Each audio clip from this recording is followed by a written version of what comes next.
Наступила осень, а с ней приближается пора сезонных вирусных заболеваний. Как справиться с простудой без лекарств? Есть надежный способ. Горячий имбирный напиток – отличное средство при первых симптомах простуды.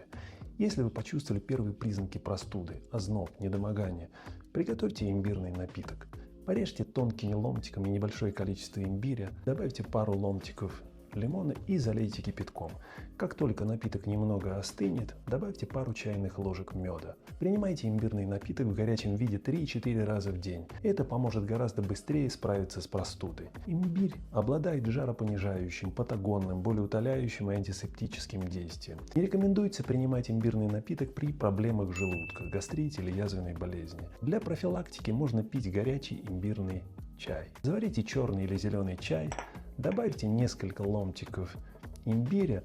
Помимо всего прочего, такой напиток прекрасно согревает в холодную погоду.